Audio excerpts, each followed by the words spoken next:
Hola amigos, ¿qué tal? Stuart here from Spain Speaks with the Spain news update.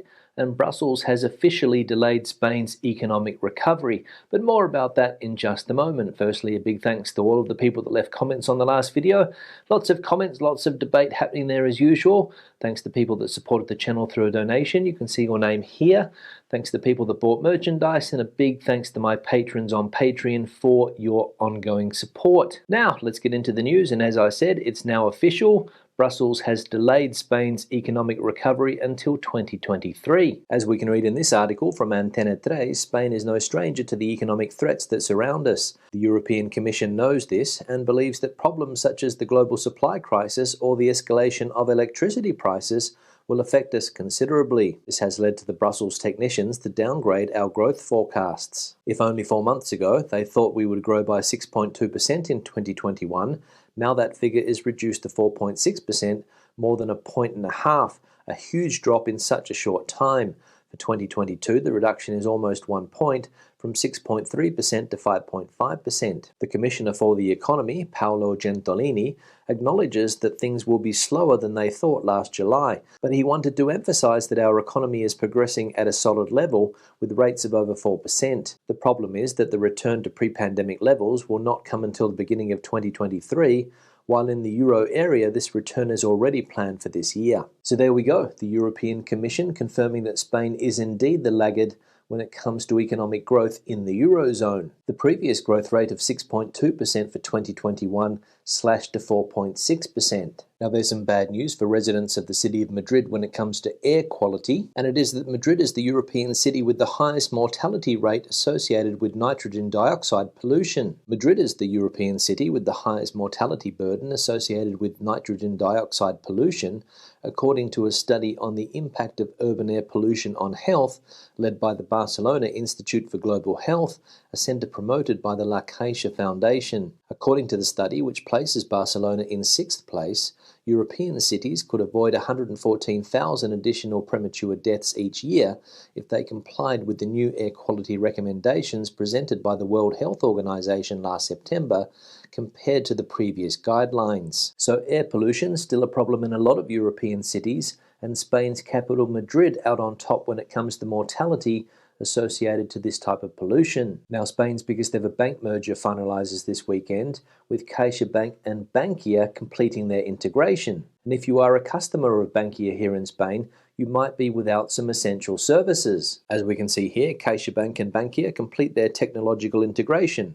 Will I be able to withdraw cash from ATMs, make purchases and use Bizum? CaixaBank begins the technological, operational and commercial integration of Bankia, a key phase in the merger process that will take place over the weekend, and which will mean that, as of Monday, CaixaBank and Bankia will operate as a single entity. CaixaBank has warned that Bankia customers will experience some temporary interruptions to digital banking services this weekend. They will be able to consult their products and balances, but will not be able to carry out transactions such as transfers. The Bizum service for sending money from or to a Bankia account will also cease to be operational from 3 p.m. this Friday until the migration is completed, expected on Saturday night. So there we go, CaixaBank and Bankia completing their integration this weekend, but if you are a Bankia customer, some services may not be working, so keep that in mind. Now an update on the pandemic situation here in Spain, and it is that Spain hopes to weather 6th wave of COVID despite pandemic momentum in Europe. After a mild start to the autumn, with the best indicators of the pandemic in more than a year, the trend has changed in Spain. The 14-day incidence rate reached its lowest point in mid-October, with 40 cases per 100,000 inhabitants, and since then it has begun a gentle increase to reach 67 cases this Thursday. In hospitals, as usual, the new scenario took about 2 weeks to arrive.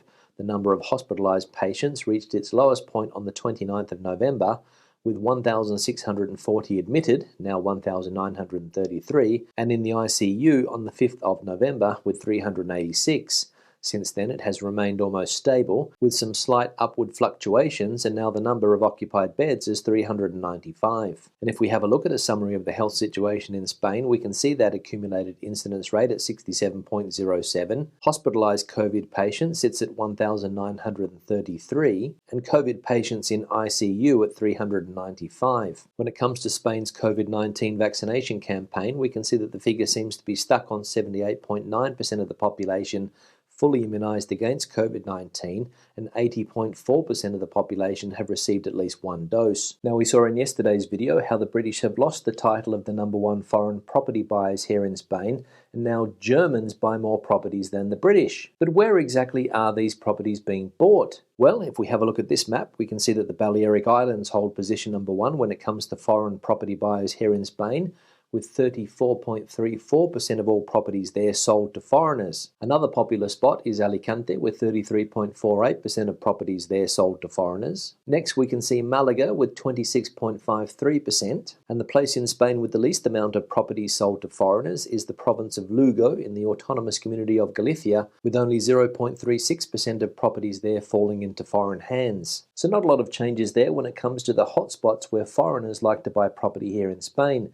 Balearic Islands out on top, Alicante, Malaga, and also the Canary Islands still a popular destination for foreign buyers. Now, keeping in the Canary Islands, and the nature reserve of Maspalomas is making headlines today, and apparently tourists having sex in the dunes are ruining the Maspalomas nature reserve in Spain. Over-tourism is often blamed for smothering historic cities, covering global landmarks with rubbish, and wiping out local life in tourist hotspots around the world. Now it is claimed that sex tourists are behind the gradual destruction of a beach and nature reserve in Europe. The Dunas de Maspalomas Special Nature Reserve on the Spanish island of Gran Canaria is known for its wild sand dunes that undulate beyond its lighthouse perched on the seafront, and regularly tops lists of things to see on the island. Its dunes, which have been legally protected since 1982, are one of the last remaining mobile dune systems in Europe, and provide a resting place for birds migrating between Africa and Europe. But now it offers a different kind of resting place, with tourists flocking to the dunes for fun. So there we go, tourists doing the naughty down there in the dunes of Maspalomas,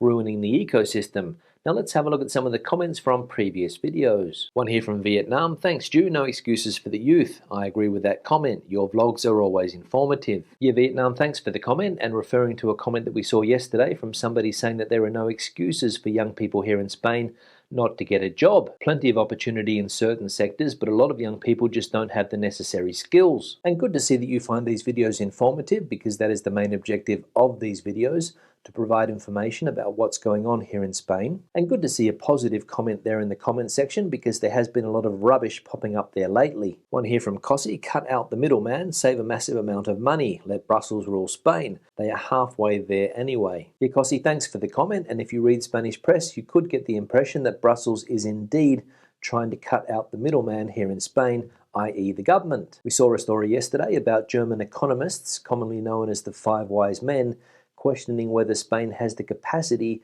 to implement European funds correctly. And there does seem to be a lot of people in the north of Europe with a similar opinion. And let's be honest, if we did get rid of one layer of government, for example the central government, we would, as you say in your comment, save a massive amount of cash. One here from Iberman: is Spain a good country to move to for older people? Iberman, thanks for the comment, and to be honest, I don't know if Spain is a good country for older people to move to. I moved here when I was quite young. I moved here when I was 30, so I can't really answer your question. But I know there are a lot of people that watch these videos that can answer your question, so please leave your responses in the section below. One here from Tim: great video once again, Stuart. Do you have an in-depth video on obtaining the non-profit visa, or anyone going through this process of obtaining one? This seems to be the big put-off for Brits buying at the minute. 90-day rule just sucks. Yeah, Tim, thanks for the comment. Glad you like the videos, and you're right, the 90-day rule does suck. Especially when you think about just how easy it was for people from former European Union countries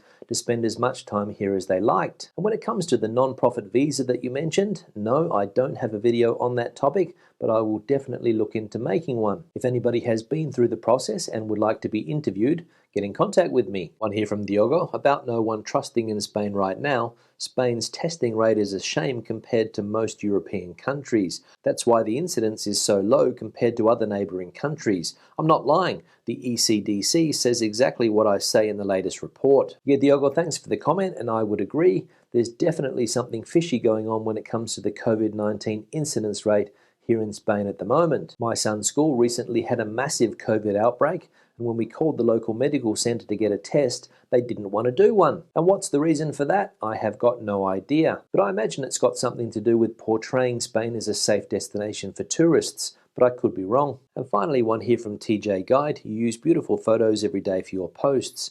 it would be nice to write the name of the place at the bottom of the picture. Yeah, TJ, thanks for the comment, and you're right, I try to use a nice picture of Spain for the thumbnail images every day. And thanks for the suggestion, and I'll start to write the name of the place at the bottom of the picture from today on. On that note, I'll wrap the video up. Questions and comments, please leave them in the section below. Debate the video out as you normally do. Give it a thumbs up if you liked it, thumbs down if you didn't. I'll see you in the next one. Hasta luego.